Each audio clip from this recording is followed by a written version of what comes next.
We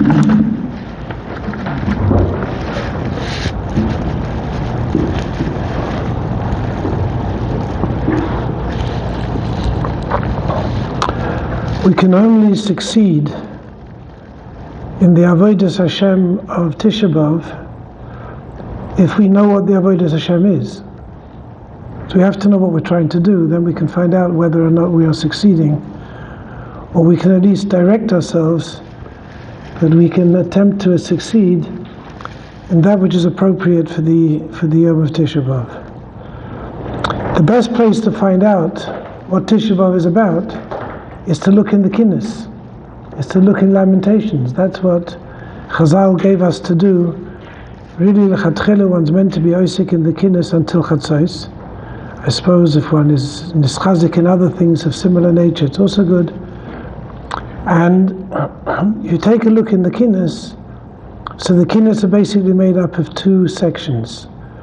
One section lamenting the fact that we lost everything that we had. What did we have and what did we lose?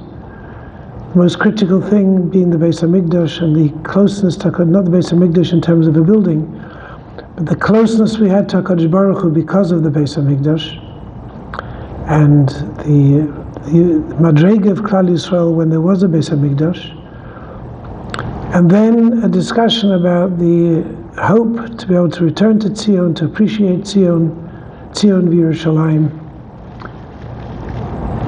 But all of this is predicated on one issue, and that is that we can't escape the Golus, and the Golus is all-pervading, not just in the diaspora, but in Eretz Yisrael also. In Eretz Yisrael, the country is not a country that unfortunately can reflect only Torah values, reflects a lot of different ideas.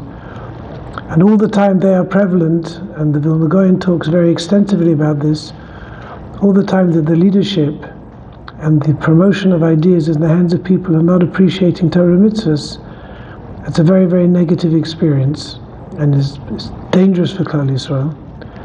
So we can only really begin to hope for a geula, for a redemption from Golus, if we understand that we're in Golus. And we have to understand what it means, what's wrong with our situation. Throughout the millennia, we've unfortunately been tossed and turned in every corner. And throughout the millennia, traditionally, wherever we've gone, we've become comfortable. Comfortable doesn't just mean in physical terms that we're well taken care of, it looks like we're well taken care of, and that we have with what to be mefanes ourselves. The Chovis Alvavos points out that wherever Jews have gone throughout the millennia, wherever they've turned up, within 1 or 2 generations they're generally already in the upper standard of living of most places, which is Shalom Kederach HaTeva. Most people, when people are immigrants, they come from outside, they're not part of the society. It takes tens and hundreds of years for the people to really assimilate and become successful. Klal Yisrael never has that problem. That's not an issue for Klal Yisrael. But the negative of that is that we get very comfortable. Now, the comfortable is not only a problem in terms of physical comfort, but more deeply, more fundamentally in terms of our profile, our spiritual profile. That's what we want to take a little look at now. In the 106th chapter of Tehillim, it's a very, very important chapter. In the 35th pasuk, the pasuk says, and this is actually what it's talking about here in this particular Tehillah is even when Klal Yisrael was still in Eretz Yisrael, before they'd been ejected from Eretz Yisrael, they had problems. But Kal V'chomer, what it's saying here, is even more true for Klal Yisrael in the diaspora, as you'll see right away. The pasuk says, "Vayizarvu bagoyim." Now, there's a thing called a ta'aroivus. Those of you who've learned Shulchan Aruch, who've learned Pasa B'Chalav, who've learned Taruvus, will know that Taruvus means a mixture. There are different types of mixtures. You can have a fruit bowl that has a full, a whole orange in its peel, a whole apple in its peel, and some peaches. you wouldn't necessarily be wrong to say there's a mixture of fruit in this bowl. You can also have chicken soup and pour a little bit of gravy in the chicken soup, and then you have a taruvas of a mixture of chicken soup and a little bit of something else. The little bit of something else that got mixed in there is at this point unidentifiable, can't be found. It might even have taken on the properties of the thing that's the roiv. It might itself have become part of what is the roiv. Vayizarvu v'goyim means we mixed into the goyim. Unfortunately, the mixture is a mixture of tremendous closeness. And the result is vayilmedu ma'asehim. It's very important to be medayik the lashon of the pasuk. Vayilmedu ma'asehim means we learnt their actions. Not we learnt from their actions, we learnt their actions. That means our conduct, what we do in many areas, is exactly what we see the goy do. So I'll give you a simple example. I might be asked to leave when I finish the example, but I'll give you the example anyway. It's not a tremendously Jewish thing to spend your time walking the dog. That was not one of the 613 mitzvahs. And I suppose a number of years ago, around 10 years ago, when dog madness began its attack on society, so most regular people who didn't grow up with dogs say, Mishagas, walk around with a dog, walk around with a bag to help you pick up what the dog leaves behind, v'chulu v'chulu. And lo and behold, year by year, the number of people who thought it was absurd and insane are the promoters of the new, whatever goes on, we'll keep it limited in terms of connection to the dog. They learned actually what to do. They learned a new hanhog, a new custom. They didn't do this before. The parents didn't do this. The grandparents didn't do it. And they're doing what they see around them. We'll so that show in a second what that means, the Rambam says about that. But that's what they're doing. Now there's something that's more profound than that, more problematic than that. The pasuk continues, Vayavdu es atzabeim, eventually you start worshipping their gods. Vayulem lemoikesh, and they become a stumbling block to you. Nebuch, even their children, they're prepared to sacrifice to the avodah zaros, etc. Then in pasuk lametes, the pasuk says, Vayitmu b'ma'aseihem. So I told you to listen carefully. The first pasuk says, Vayilmedu ma'aseihem. They learned the actual act. They learned to imitate, to emulate an act. In the next pasuk it says, Vayitmu b'ma'aseihem. They became tamei through their actions. Whose actions? The goyim's actions. Now, the Malbim says a very, very beautiful and brilliant point here. The Malbim says like this. What is ma'alehem? Ma'alehem.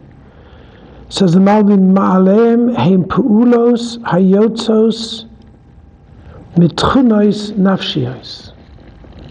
Ma'alehem are pu'ulos that people do because their midas are dictating them to do that. The first thing we learned is just a simple imitation. Something that you didn't do before that's not particularly valuable and it starts becoming important to you.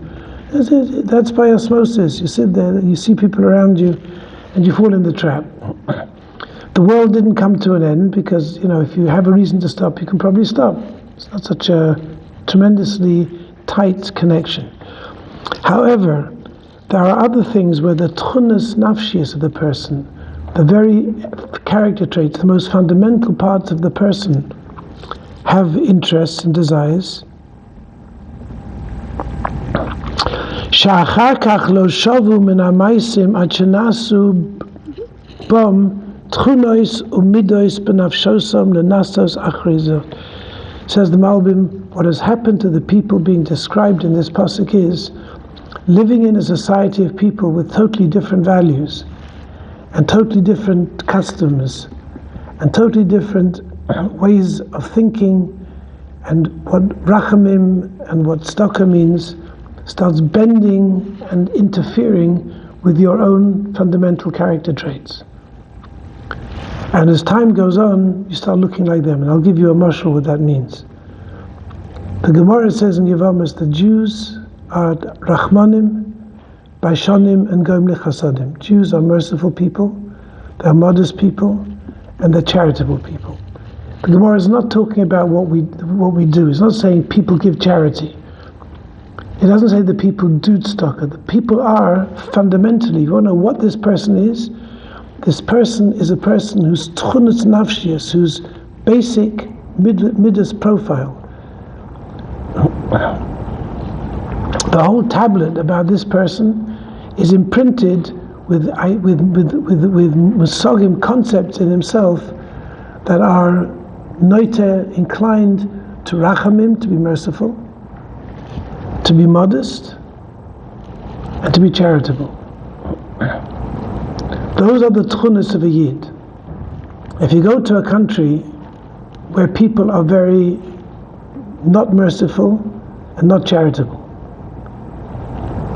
European countries are, America is in that sense a better country. America is, in principle, people are what they call not charitable, like Yid is charitable, but they believe in helping. And the Rahmanis, they have a certain level of Rahmanis, limited level of Rahmanis. Europe is not that way.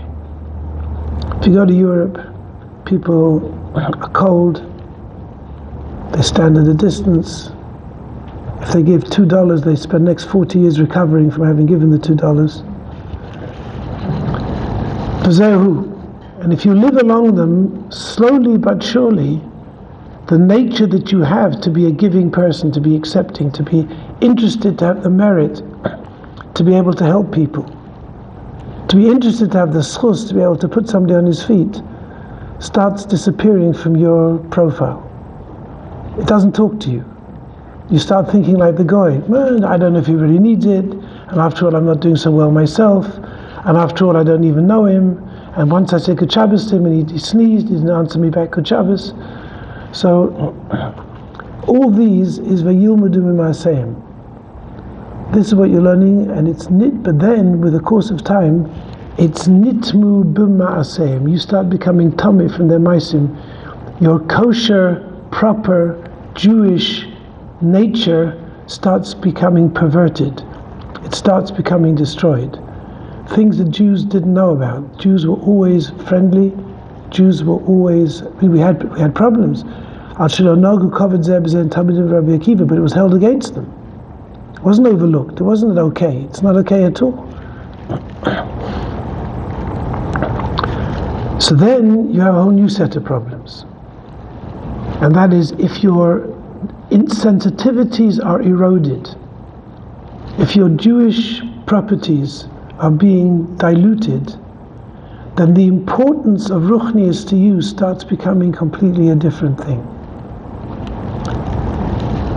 Now, you live in America. America's nisayon is chemdas hamammon. In America, from the time the Jews started coming to America, the great challenge was how to deal with this mad drive to have money and more money, and lots of money, and everyone has to be successful. Everyone has to have a lot of ashiris. And it's a nisayon. It's a real nisayon. It's a real thing, and it's a real nisayon. So, in the proper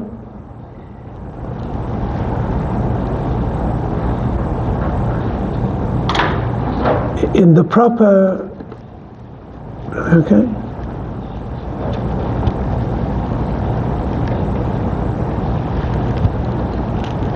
You want to speak? No, we want to hear your words, and I need to make it a little louder. I'm sorry.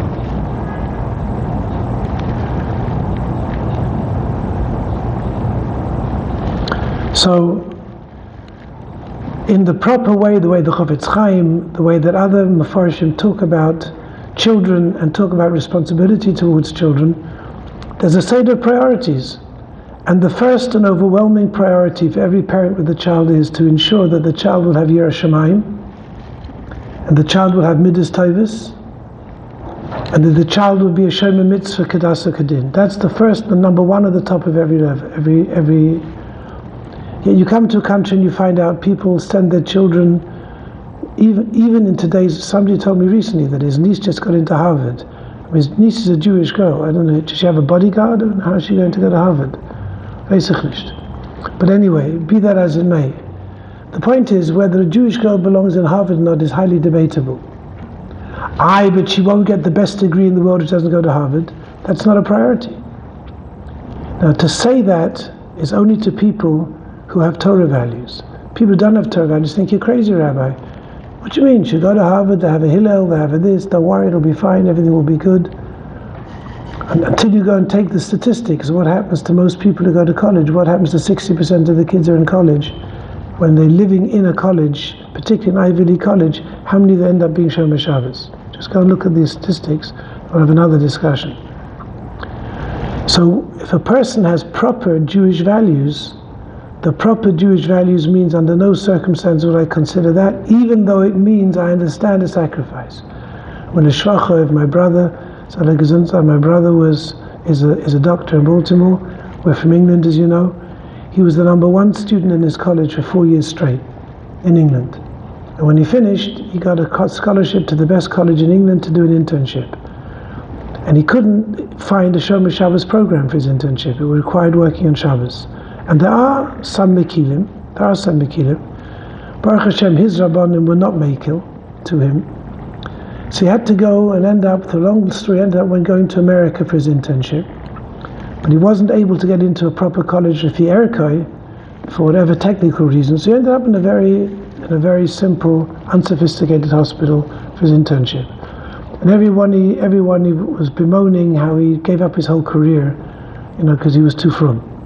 Ma'aseh Baruch Hashem didn't give up anything. He's successful as he wants to be. Kodesh Baruch Hu runs the world. But I said, there's a person whose values are immutable. They don't start changing because I could earn more money or get more fame or have an easier life. I've got my priorities straight. The first thing is I have to be a proper Shomer Shabbos, so I'm not compromising Shomer Shabbos. What's going to be with my medical degree? I can also go and sell cars, and have to be a doctor. Steht nicht so you have to be a doctor. But Baruch Hashem, he was able to kaim shneim, he and many others. All of that is only Kolzman, the midas of the person are still ticking on the clock of the Jew. But the Malbim is telling us here in Tehillim that the David HaMelech was bemoaning that when you sit among the Goyim long enough, what happens is things start becoming diluted and start becoming defective and start becoming unclear, start becoming murky, and you're unable to pursue the things that are really important to you.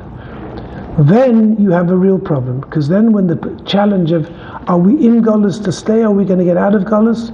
Was how much do I really want to get out of Golus? After all, if I go to Eretz Yisrael, I won't get into Harvard. If I live in Eretz Yisrael, I won't get into Harvard next year. And if I go there, I want to have the same type of house that I have over here, which are all things we struggle with. I'm not pointing a finger at somebody else. It's what we struggle with. So in order to be honest and understand what Tisha B'Av is about, the thing we have to attack is we have to ask ourselves about our values. And what are we prepared to sacrifice and what's the most important to us? The Rambam, just so we can get this a little even more clear,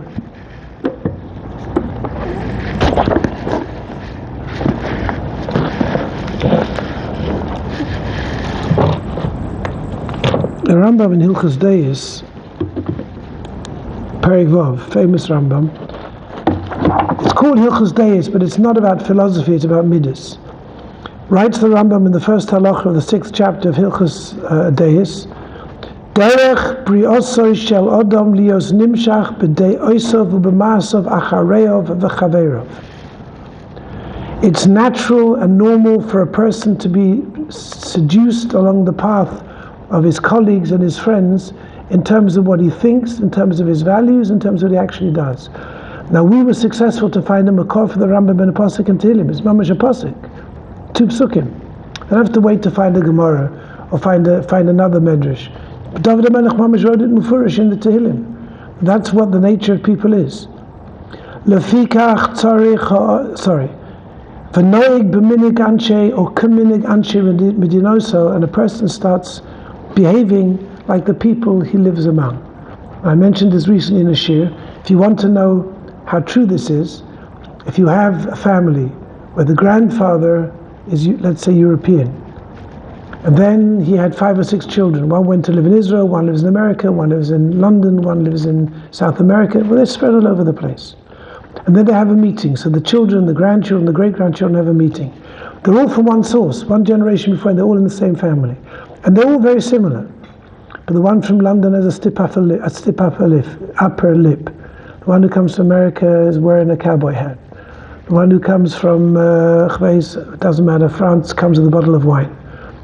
It doesn't make any difference. The point is, you can see they're not different people. Those are the chitzonius markings of where they've come from. And that's where the Hasidim are ahead of us, because the Hasidim insisting on their garb and not giving any opportunity to change things. So if the Hasidic brothers, and one lives in England, one lives in America, there might be also some impact, but it'll be less powerful, because they have certain guidelines that we haven't decided that important. Maybe we're right, maybe they're right. Separate discussion. Writes the Rambam, therefore, Lefikoch tzorich odom lihischaber letzadikim v'leishev eitzel chachamim tamid. A person's got to look out to attach himself to righteous people and to sit near wise people, tamdei chachamim, kedei sheyilmudu ma'aseim, because you're going to learn from people, learn from them. The ones you choose, it's a self promoting program. If you choose to go and sit with Ploni Almoini, who's an Erlich Yid, you're also choosing to improve, because that's what's going to happen to you. It's exactly what's going to happen to you. And you don't even realize it's happening, but you start being more careful with this, more careful with that, because he's makpid on this, and he doesn't ask me what I do, he doesn't question me. But I should also do that. I see the way he behaves towards his wife, I should also do that. I see how he honors his parents, I should honor his parents the way he does. That's a bechira, and it's a self-determining path. You have to keep away from the Rishoyim. Now, keeping away from the Rishoyim is a complicated thing. They say over, I don't know exactly how to say it, so I'm saying that I might be saying it slightly incorrectly, from Reb Shua Leib Diskin. And in the final milchama, whatever's going to usher in the Mashiach, the people who are going to be saved, the people who are going to have the easiest time, Jews, were the ones who had no connection with the Goyim. The connection to the Goyim doesn't mean that your best friend is a Goy, or that your business partner is a Goy. Keep away from the Goyim means you don't look at the phone all day long and find out what they're selling and what they're telling you to do and who to vote for and what's important. That's the Goyish Welt. Everything they say is a lie. Everything they say is about it's all about comfort and wealth and pursuit of happiness. What they call happiness, I don't say anybody's happy out there, but pursuit of happiness. Most happiness seems to express itself with a new tattoo. That seems to be the new madrega of happiness. Outside that, I don't say any happiness. But the connection doesn't mean that you have chas v'shalom, a personal friend who's a goy. That's already a whole new issue, set of problems. But keeping away from the goy means you understand that which they're radiating, that which the message they send out, the world that they create, the world that we're bathing in, whether we like it or not from the billboards, that's something we have to make our effort to keep away from. So that we belong to the world of Ruach, we belong to the world of Kedusha. So when the Mashiach will come along, we're ready to join. Otherwise, we're not ready to join. And these are very deep things. They sound easy to talk about. I'm not preaching to you. I'm not telling you what I've done and that you have to do it. I'm in the same boat that you are. I'm not trying to fool myself. If you live in a country, you live among people, you're mushba b'masayim. You can choose that the place you daven should be. That's why when people come to me and ask me this house, that house, to buy whatever it may be, the first question is, how close is it to shul or which shul? That's the first question, not the last question.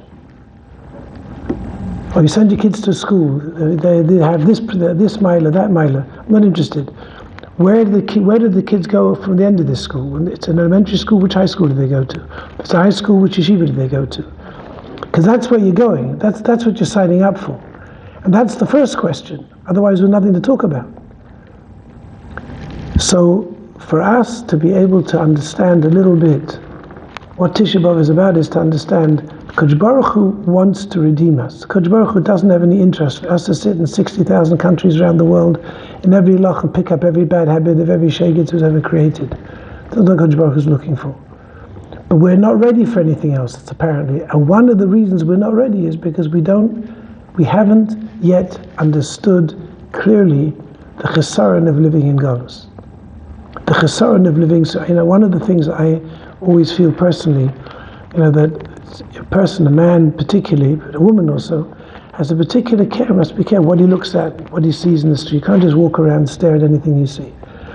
So living in Galus is a big nisayon. There are lots of people not walking around improper. When I go to Eretz Yisrael and you go to the Haredi neighborhoods, that nisayon disappears for the time you're there. So you see right away what it means to live in Kedusha, what it means to live in Tumah. You might succeed in your challenges in Chutz La'aretz. You might have a perfect Shmiras Einayim, and you may be doing very well. But just the example of something where you see, I remember walking with one of my daughters in Matzersdorf once, and like every person she walked by, she would say, Abba, this guy just made a Siyum Hashas. This man, he just made a Siyum Hashas. I walked 2 feet later, this guy's got 740 children in his house, but he's got a gemach for something or other, and everyone uses his gemach. So went on from person to person.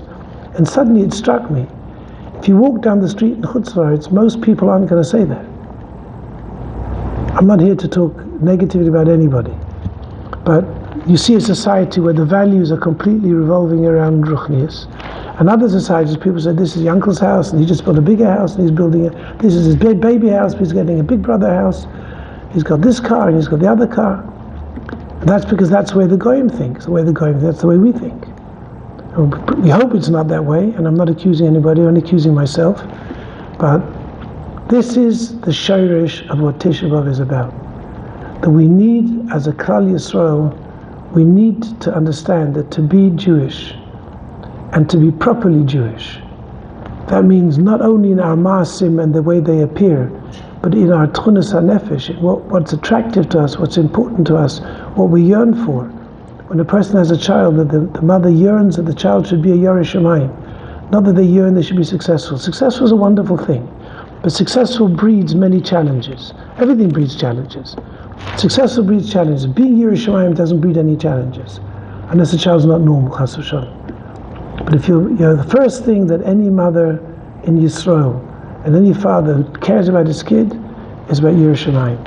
You talk about education of children, the only yeshiva school you can consider is a place where what you're able to do and what you're able to participate in, is this going to maximize the person's Yoreh Shamayim? Because otherwise you have nothing. You just have nothing. After 12 years of investment, kid goes off and 5 minutes later there's trouble.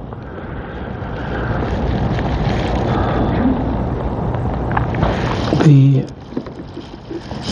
final point that I want to make is a difficult point, but it's ultimately an encouraging point. We face so many problems that we can't even enumerate them. If somebody wants to dissect the situation in Eretz Yisrael, as far as military concerned and what it's surrounded by, there isn't really a plan that anybody could suggest that could possibly work. There's only one plan that can work. It's called Yetzias Mitzrayim.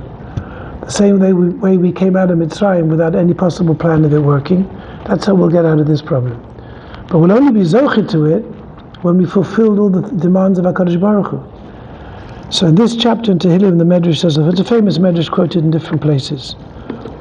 Omar Rabbi Elazar ein Yisrael nigolin. Klal Yisrael won't have a geula. Klal Yisrael will not have a geula unless, Elo, mitochei dvarim, unless they've been through the difficulties of 5 different elements. Number 1, mitoch tzara. They've had tzaras. Well, tzaras we had enough already for 500 geulas. So that one we can already scratch out. Rahman al-Islam tzaras, Yiddish tzaras. In Eretz Yisrael I saw the statistics are 4,000 people have been wounded. That doesn't mean got hit by fire. 4,000 people wounded, people seriously wounded. You know what that means in a small country like Eretz Yisrael? In 1 year, 4,000 people. Mitoch tefillah, that we mispalel for a geula, that we pray for a geula, we pray for everything. We pray for, Kadosh Baruch Hu said, I'd love to be going, are you interested? Oh, I'm on the golf course, call me back next Wednesday. That's not going to bring the Mashiach. That's mitoch tefillah means the person's a mispalel, the geula.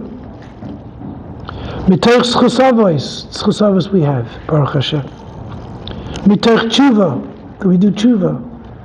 So tshuva is a difficult thing, but you see in the Rishonim in Parshas Shmos that when Klal Yisrael was leaving Mitzrayim, so the Tzipporah quotes a Chazal somewhere that we're doing tshuva. It was such a deep and profound internal tshuva, minimal tshuva, but it was so profound that no one person knew about it. It wasn't cognizant, wasn't able to recognize it, but it was taking place. Same thing is happening today. Many people who you wouldn't believe are beginning to do tshuva. I don't mean that they're doing mitzvahs. They're beginning to understand they have to move in a different direction. It's not going to work. And that's hopefully on our side. And mitoch haketz. And finally, for the Kadosh Baruch Hu ultimately has a time for when He wants to redeem us, and that it will be met. So eventually there'll be a cutoff point. We'll be Zoche to Geula. So this is what Tisha B'Av is about. Baruch Hashem, the people who are still careful, very careful with Tisha B'Av, with the laws of Tisha B'Av. Be careful all the way through till the end of the day. If you, God forbid, don't feel well, then you have to take action. If you feel well, fast till the end of the day properly. Make sure you have a mincha properly. Use the time well. Use the time to be mizbein in what's important in life. And the Mitzvah Shem HaKadosh Baruch Hu will have rachmanis. And you go elas b'karav yameinu.